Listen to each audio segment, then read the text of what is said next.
So Coffee On is now live with me as your host, Carmen. So this live talk show is about using coffee as a vehicle to bring people close. And today, I have a very good friend of mine and also a food scientist. His name is DJ. He'll be joining us and having this conversation with us today about fermentation. So I first met him while he was conducting a fermentation workshop, which is really cool. His idea is to raise awareness about food science. Show some love and please submit your question for DJ at the bottom. So DJ actually founded Starter Culture, a local F&B brand, and as well as Fermentation Exchange. So it's an online community to facilitate knowledge sharing and networking between the fermentation gang. So if you guys are ready, you can join us today to make our coffee kombucha. So let's check and see if we have everything. So first, you would need your starter culture. If you don't have a starter culture now, DJ will be telling you how to get it. So you also need some sugar, which you will be making into a very simple sugar syrup here. And then you also need to have your favorite coffee, which you can brew in any way. So I did a cold brew. And you need a jar. Hello? Hey, hello. Look who's there. So happy to have you here with me today. How's the volume? Is it okay? I think the volume is fine. The lighting is also pretty good. Yeah. Where are you currently? Could you show us around? Yeah, so I'm at home. Well, my parents' place. This is the kitchen, dining room. I think that's my fermentation station. Fermentation station is over in the corner. Yeah. Very nice. So DJ, I have curated a few questions for you today, but for those that also join us, we would love to have you in the conversation. Please submit your question for DJ. So I have a lot of questions for you, but let me try to pace it out. Sure. So your nickname is very cool. The Prince of Fermentation, how did you get into fermentation? Could you tell us how did you get started? Yeah, so it all started back when I was working in A-Star. So it was a very simple research job. We were looking into flavors, we were looking into fragrances, and we were making these from essentially microbes. So really using what we know in science, microbiology, to make bacteria and yeast, sort of really just work for us. And I thought, one day I just wanted to really just, mess around and apply what we knew in the lab and take it to the kitchen. And that was when I started, creating a mess in the office pantry. So we were making sauerkraut, we were making beer, we were making kombucha. And yeah, that was basically, how it all started. So as a food scientist, how do you describe fermentation to a layman like myself? Well, I like to think that, fermentation really is just another process very much like cooking. And also, when you cook, you are using heat, you are steaming, you are frying, and you basically want to transform raw ingredients into, cooked flavors, cooked food that you can eat. Fermentation is the same thing, but instead of using heat, instead of using high temperatures, you're using microbes. So you can use the same microbes to convert. Also, you can steam cabbage to steam raw cabbage into cooked cabbage.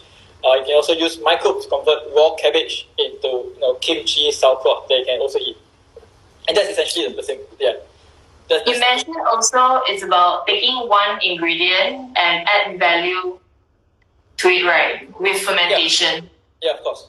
So when you ferment beer, when you ferment wines, and when you later on you'll see ferment kombucha. You also get very unique flavor profiles that come out of it, and I think that really makes it a bit more fun than just any other process, as you will. Okay, so for us that are curious about fermentation and want something a bit friendlier to start with, could you share with us your first fermented product? Yeah, so for everyone that's watching, we are all curious about fermentation, but fermentation can be quite intimidating. So could you share your first fermentation project for those that wants to play around with fermentation, want to understand better? What was your first fermented product? Yeah, so it all started with a very simple red cabbage sauerkraut. So just coffee, chopped red cabbage. I think it was a 3% salt solution brine. And that was it. And I think it really kickstarted off that fermentation journey from there because we got very interesting black currant, almost Ribena, berry aromas from sauerkraut. Yeah, from cabbage and salt. So wow. I think that sort of just informs us about that sometimes that unpredictable nature of how culinary ferments can be. So with fermentation also, usually there's a long wait, right? You normally have to start something and leave it there for about 1 week or months. So what did fermentation teaches you? So I think when we look at I think like any cooking process, if you're cooking something sous vide, you may be cooking it for half a day, 2 days even. And yeah, I think there's always that learning curve, and I think part of it is also about learning to be patient, and also about learning to sort of like watch and really just assess. And I think this is the same whether you are brewing coffee, whether you are roasting coffee beans, or even fermenting.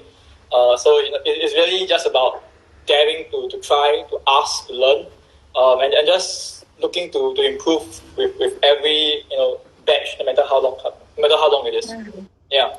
So like I did a fish sauce that took like 9 months. So in that 9 months, it was just really kind of about forgetting about it and also just watching it and assessing it along the way.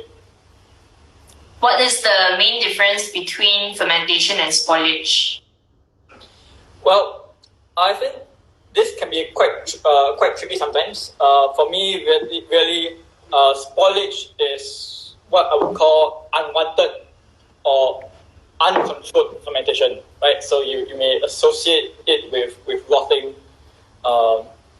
Whereas fermentation results in what I would see to be desired, to be edible. If cabbage at the back of your fridge goes moldy, that is clearly spoilage. But if cabbage turns, slightly acidic in a brine, that becomes fermented sauerkraut.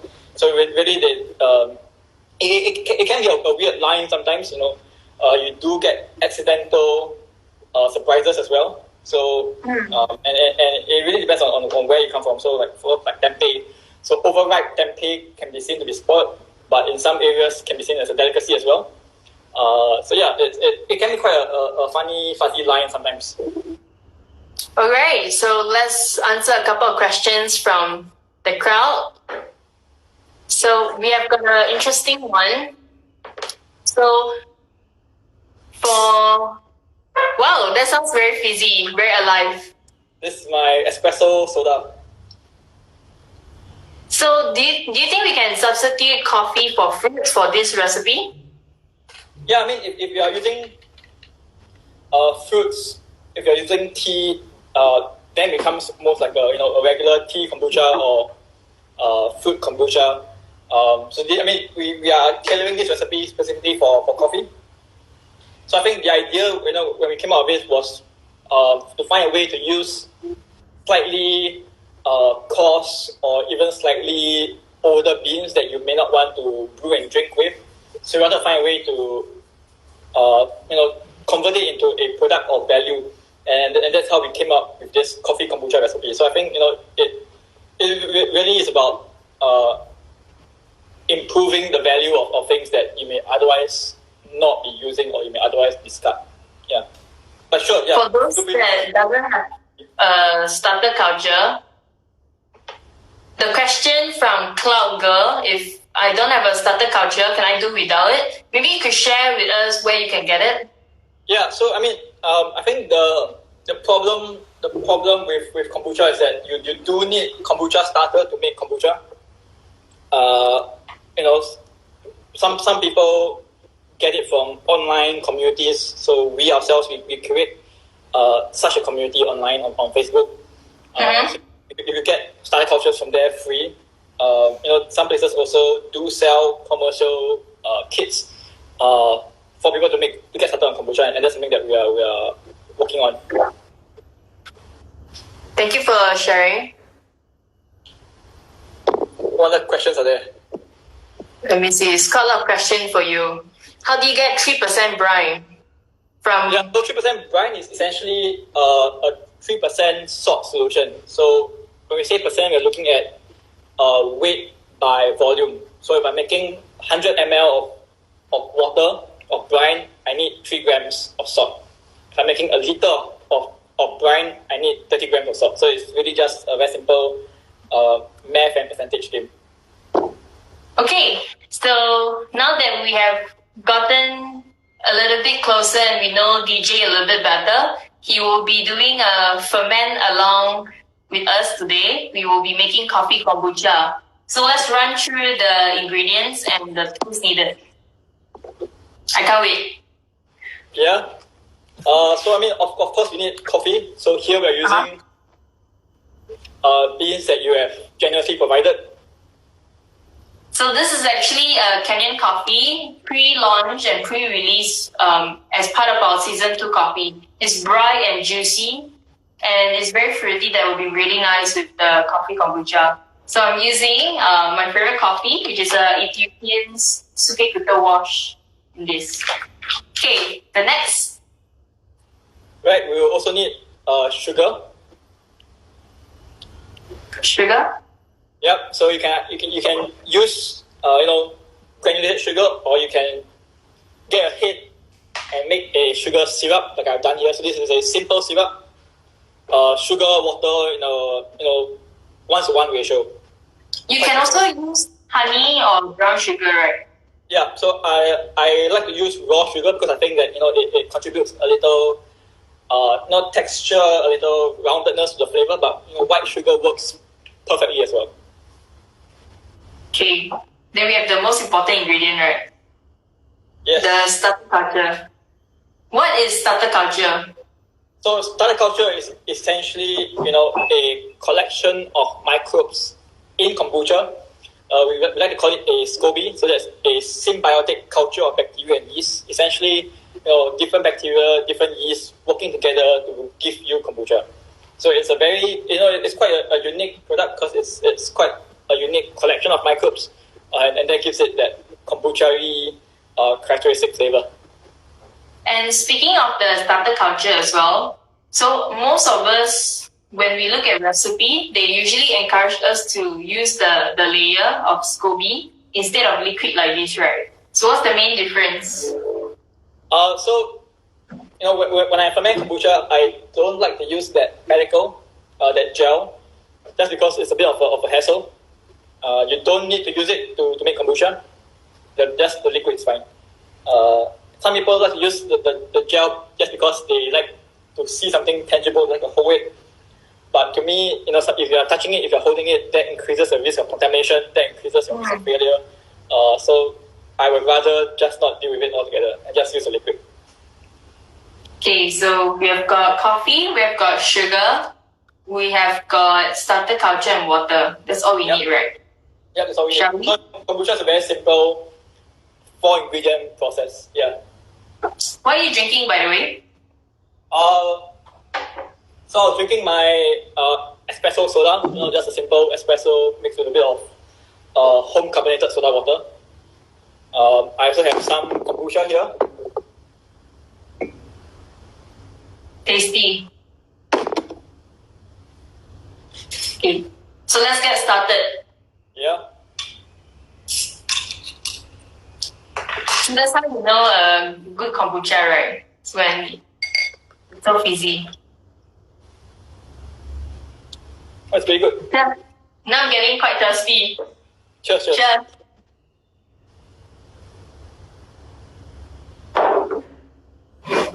Okay. Wow. Okay, let's go.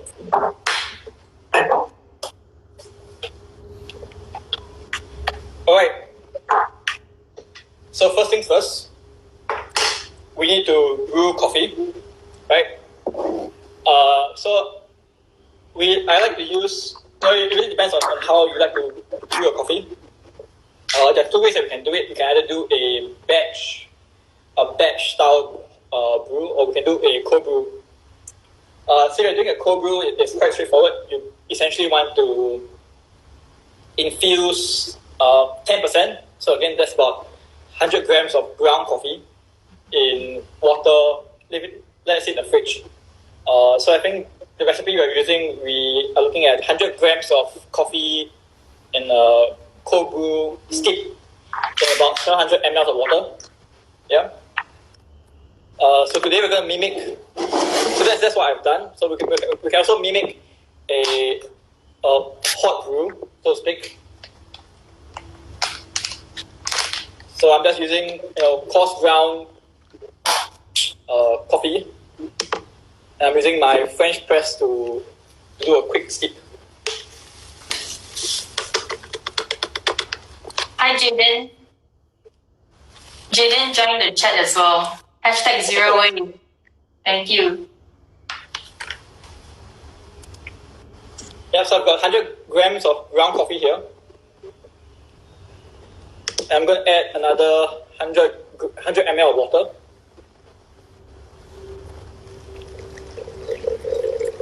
So the water can be hot as well, right? If you want to do a fast extraction. Yeah, if you're in a hurry, you can use it. You can use hot water. If not, you can use cold water. Yes, it's perfectly fine. I'm going to add a bit more water here.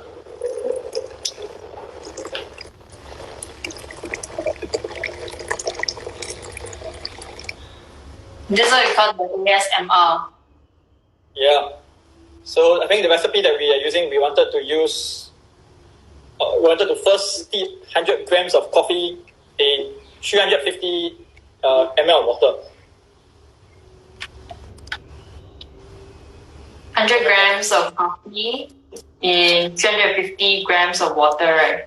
Yeah, so it's going to be quite concentrated, but that's because we want to make it a fast extraction, and we're going to dilute it later anyway, so it doesn't really matter too much. Yeah.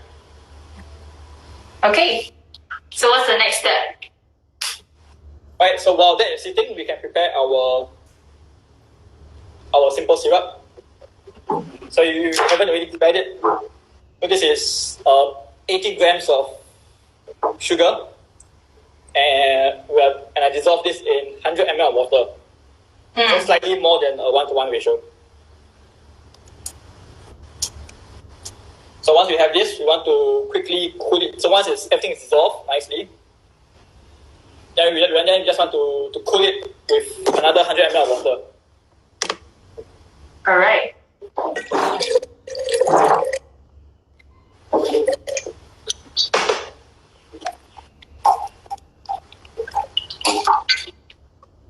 Yeah, just because when you're working with anything that's fermented,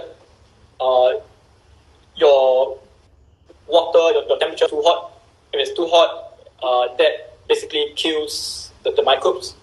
So you want to get it down to about room temperature or body temperature. Anything from 30 to 40 is fine. It's a workable range. Yeah. Cool.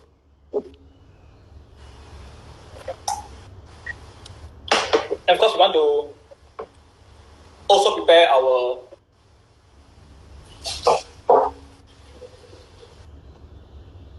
culture. So you need some, and you need about 100 ml of this. Yours look very dark compared to mine. Yeah, because mine was made using coffee. Yours was made using tea, I think. Yeah.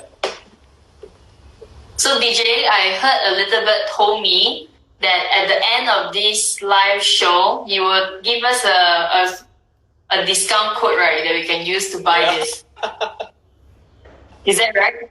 That's So for everyone so that's we are working, doing a very simple 10% discount for kombucha that we have online. So yeah, I think it's something non-alcoholic, something less alcoholic for people to drink at home during this entire circuit breaker thing. Yeah, and we can get it delivered to your door, so that's pretty great, I think. Before the phone. So we have a glass jar. Yep. So I'm just using a V60 filter. Just to catch any oils that were been left over from the French press. Can you hear me? Yep. Okay. So the trick to making a coffee kombucha, the coffee has to be sediment free, right? So you want to get rid of sediments. You want to get rid of coffee oils, because those tend to go a bit rancid as you ferment. So the very straightforward, just decant.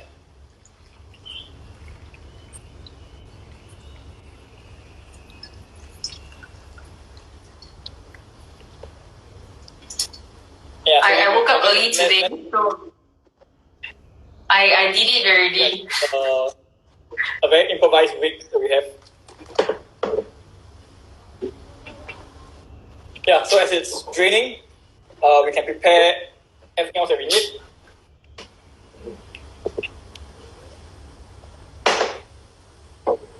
Yeah, it may tend to clog a bit because we're using quite a bit of grounds. And yeah, depending on how it's ground, you may also get some fines together with it. But let's let it sit for a bit. Yeah, so we have our hot. Right. So if you're doing cold brew, that's quite straightforward. If you're doing a hot infusion, you just want to rapidly cool it with about.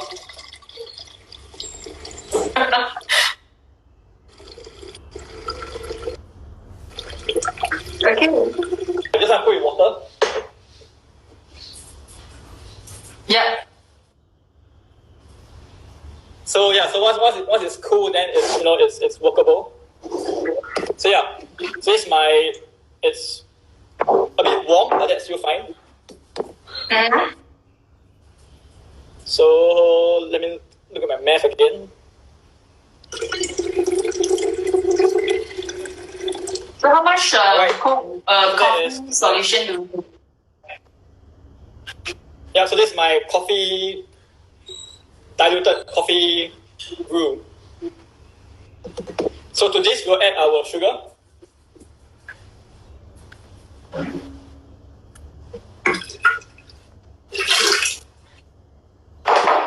Okay. And then we will measure out 100 ml of starter.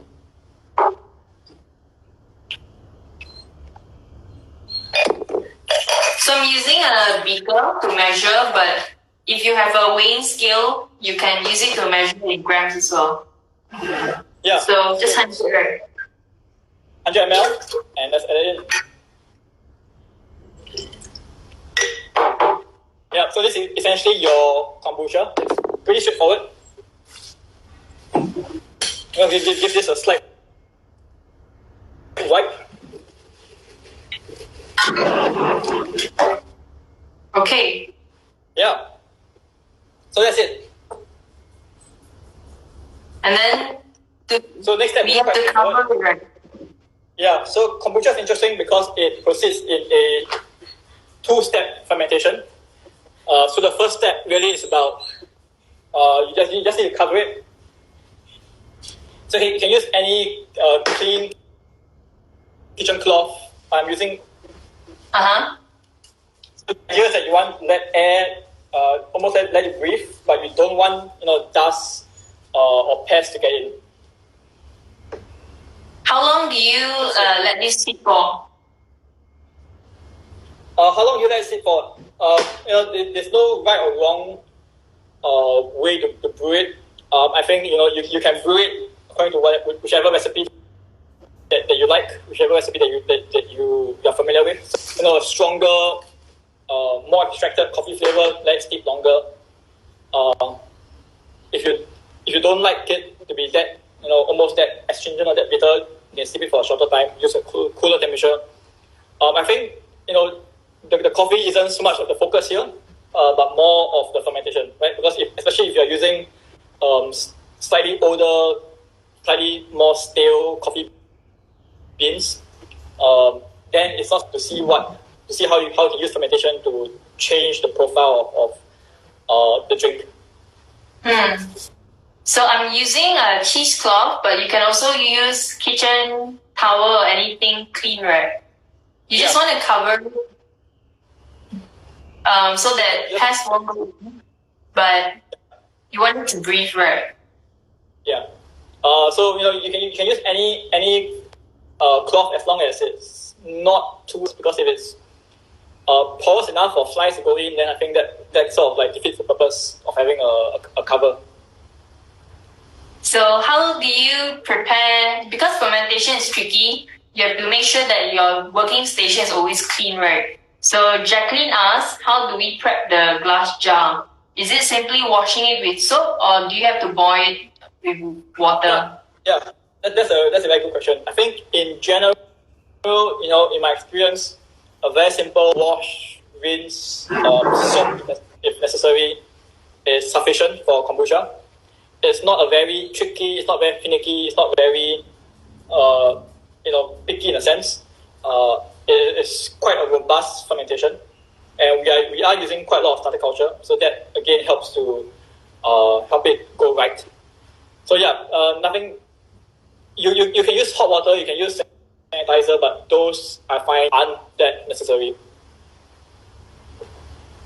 Alright, so after fermentation, is there still caffeine? Yes, so we can see that some caffeine levels would change, but there will still be residual caffeine. So if you're looking to make a non-caffeinated beverage, coffee-based or tea-based kombuchas may not be your thing. Okay, so do you have a next one that you already prepared for us? How is it like after some days of fermentation in room temperature? So this has been fermenting for 6 days, right? With 6 days, you can see that there's a gel that's forming on the surface. So this is what we call the kombucha, the kombucha gel or pellicle.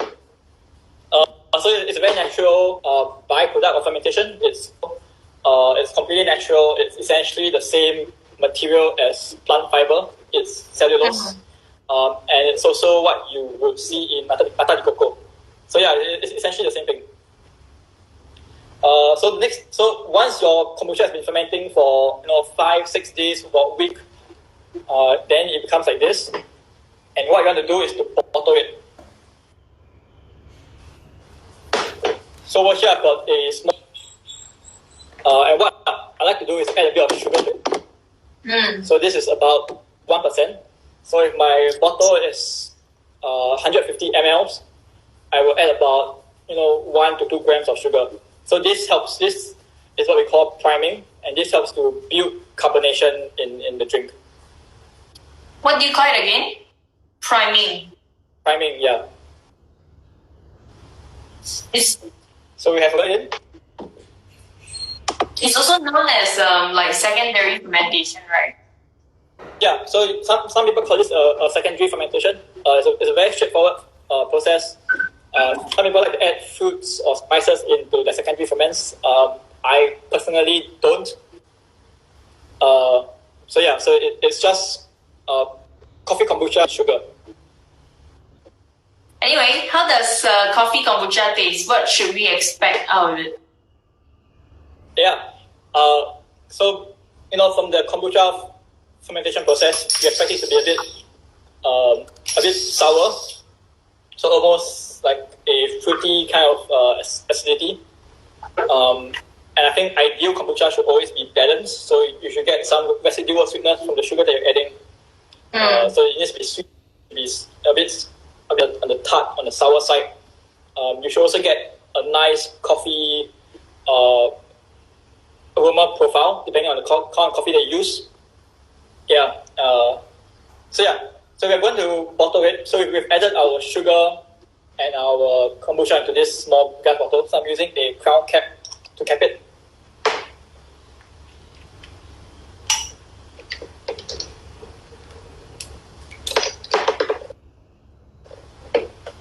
So this basically helps in the bottle. Awesome. Yep. Can you reduce alcohol content for kombucha? It's a question by Valerie Wong. It's a great question. What was it? Sorry? So Valerie Wong asked if you could reduce the alcohol content in kombucha in general. Yeah. So we find that, alcohol bottling. So if you bottle it with a high amount of sugar for a prolonged period of time, it tends to become more alcoholic. So if you don't like it to be alcoholic, I just wouldn't bottle it for very long. And I wouldn't prime it with that much sugar during that secondary fermentation process. Nice. Thank you for sharing. I got two last questions for you. So we want to know who gave you the title, the Prince of Fermentation. It's a question by Nicolette. Yeah. So it's born out of an inside joke between my friend and I. And somehow when I was doing a media interview, that inside joke was caught and subsequently published on Channel News Asia. So the nickname sort of stuck. Okay. Another question is from me. So I've known you since maybe 2018 when I attended one of your fermentation workshop in Tiong Bahru Market, right? And I've known and worked with you since. And all you talk about is fermentation. So just a fun question from me. Would you date someone who is not into fermentation? I think people can have different interests. People can have opposite interests. So I don't think I need to go out with someone who's that into fermentation or even food. But yeah, we'll see how it goes. Okay. One last question from Valerie. How much sugar did you put in your second fermentation for coffee kombucha again? 1%, right? Yeah, 1%. So if you're bottling 300 ml, you want to use about 3 grams. Great. So thank you everyone for... Sorry? So you want to bottle it and then let it sit for about a week, 10 days, and that sort of slowly lets it generate that carbonation. Awesome. Any fermentation tips and tricks from you? Yeah, so I think earlier we spoke about looking at books, looking at texts. So if you are you're researching online, looking at ebooks, there are a couple of YouTube channels that can be quite useful as well. What we have is a fermentation community on Facebook. Mm-hmm. So that's called the... Can we use the starter culture to do a secondary fermentation? Yeah.